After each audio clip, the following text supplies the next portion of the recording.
यहाँ पर आप देखिए मैंने ओला इलेक्ट्रिक मोबिलिटी का स्टॉक खोला हुआ है। 52 रुपीज़ के आसपास का स्टॉक है। अब सबसे बड़ा क्वेश्चन ये आ रहा है कि भाई ये स्टॉक कब हमें ऊपर की तरफ बढ़ता हुआ नजर आएगा। तीन ऐसी बड़ी बातें निकल के सामने आ रही हैं जो आपको पता होनी चाहिए। और अभी कंपनी की तरफ से एक और बड़ी अनाउंसमेंट आई है, वो अनाउंसमेंट भी देखेंगे, लेकिन मैं आपको पहले वो तीन बातें बता देता हूँ। सबसे पहले कंपनी का बैकलॉग क्लियर होना चाहिए, मतलब कि जितने भी पेंडिंग ऑर्डर ओला के अभी पड़े हुए हैं, जब तक उनकी डिलीवरी नहीं होगी तब तक ये हमें स्टॉक ऊपर की तरफ बढ़ता हुआ नजर नहीं आएगा।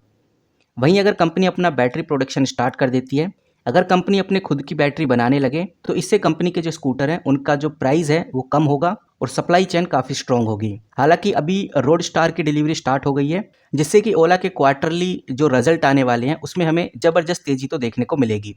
नाउ अब हम सीधा मुद्दे की बात करते हैं। यहाँ पर आप देखिए मैं स्क्रीनर पे हूँ, मैंने ओला इलेक्ट्रिक मोबिलिटी लिमिटेड का स्टॉक खोला हुआ है। डॉक्यूमेंट्स के अंदर चलेंगे तो ये जो अपडेट है 5 घंटे हो गए इस अपडेट को आए। सिंपली क्लिक करेंगे तो मेरे सामने ये ऑफिशियल जो अनाउंसमेंट है खुल जाती है। यहाँ पर आपको काफ़ी कुछ देखने को मिलेगा।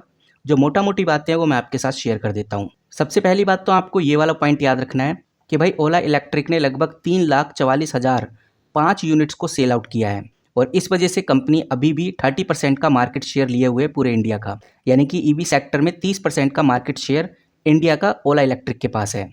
और अभी आपको याद हो तो मैंने आपको एक बात बताई थी कि भाई ओला का स्टॉक कब बढ़ सकता है, जब कंपनी का बैकलॉग क्लियर हो जाए। बैकलॉग को लेकर ही कंपनी ने यहाँ पर क्लियर बोला है कि भाई फरवरी का जो बैकलॉग है लगभग क्लियर हो चुका है और अप्रैल तक जितने भी पेंडिंग रजिस्ट्रेशन है वो भी क्लियर हो जाएंगे। इससे कंपनी की जो डिलीवरी इफिशिएंसी है वो भी बढ़ने वाली है, जो कि ओवरऑल एक पॉजिटिव साइन है। एक और बड़ी खबर कंपनी ने यहाँ पर बताई है। कंपनी का कहना है कि हमारे जो स्कूटर्स की डिमांड है वो अर्बन और रूरल दोनों मार्केट में काफ़ी तेज़ी से फैल रही है और ये कंपनी के फ्यूचर ग्रोथ के लिए काफ़ी पॉजिटिव है। इतना ही नहीं, आप ये वाली हेडलाइन पढ़िए, आपको काफ़ी कुछ समझ में आएगा। कंपनी ने S1 Gen 3 स्कूटर की जो डिलीवरी है वो स्टार्ट कर दी है। इससे कंपनी के जो लेटेस्ट क्वार्टरली रिजल्ट हैं उनमें अच्छी ग्रोथ देखने को मिलेगी और जो इन्वेस्टर आज इस कंपनी में इन्वेस्टेड है उनको भी प्रॉफिट मिलने वाले हैं। कंपनी ने बहुत क्लियर किया है कि भाई जो हमारा Gen 2 है, Gen 3 है, उसमें 20% से ज़्यादा पावर हमने इंक्रीज करी है और 11% हमने कॉस्ट को और रिड्यूस किया है और ये 20% से ज़्यादा रेंज देने वाले हैं और इससे कस्टमर बहुत अट्रैक्ट होगा, कंपनी की सेल बढ़ेगी। नो डाउट सेल बढ़ेगी तो इन्वेस्टर की जेब में पैसा आना है। तो कंक्लूजन पे अगर हम आए तो इस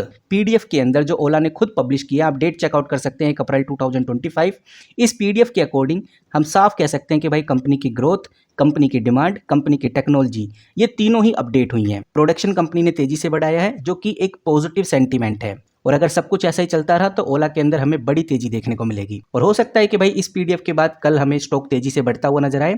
आपका क्या मानना है कमेंट करके जरूर बताइए। इतना देखा है तो कंपनी के इंपॉर्टेंट रेशोस पे भी नजर डाल लेते हैं। जैसे कंपनी का मार्केट कैप देख रहा हूं तो मुझे नजर आ रहा है कि 23,000 करोड़ का मार्केट कैप ये रखती है। बुक वैल्यू 14 के आसपास रख रही है, 14 रुपए के आसपास। Return on capital employ company का अभी माइनस में है, 32%। रिटर्न ऑन इक्विटी तो इधर नजर नहीं आएगा और पीई भी आपको इधर देखने को नहीं मिलेगा।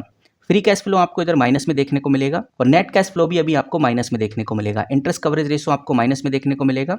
हाँ, कह सकते हैं कि कंपनी कर्ज ज़्यादा नहीं है, बट ओवरऑल ज़्यादातर रेशोज हमें नेगेटिव ही देखने को मिल रहे हैं। जैसे आप 5 साल की सेल देखेंगे तो ये भी आपको नेगेटिव देखने को मिलेगी। तो फिलहाल अभी कंपनी के इंपॉर्टेंट रेशोज में ज़्यादा बदलाव नहीं हुए हैं, लेकिन जो ये पीडीएफ आई है इस पीडीएफ के चलते हुए हम आइडिया लगा सकते हैं कि भाई ओला इलेक्ट्रिक ने काफ़ी अच्छी ग्रोथ करी है और अच्छा खासा कंपनी ने इधर प्रेजेंटेशन दिया है जो दिखाता है कि इन्वेस्टर्स का कॉन्फिडेंस बूस्ट होने वाला है। अब सबसे बड़ा सवाल यही है कि भाई इस पीडीएफ को अगर मीडिया रिपोर्ट में या बड़े बड़े न्यूज़ हाउसेस में दिखाया जाएगा, बताया जाएगा, हर जगह आर्टिकल्स में इसकी बात होगी तो स्टॉक प्राइस हमें तेज़ी से बढ़ता हुआ नजर आएगा। लेकिन इस बात को दबा दिया जाएगा, आगे प्रमोट नहीं किया जाएगा, तो हो सकता है कि भाई स्टॉक में कोई खास ग्रोथ देखने को ना मिले। बाकी आप क्या सोचते हैं कमेंट करके जरूर बताइए। फिलहाल इस वीडियो में इतना ही, मिलते हैं किसी नई वीडियो के साथ, तब तक के लिए take care and good bye.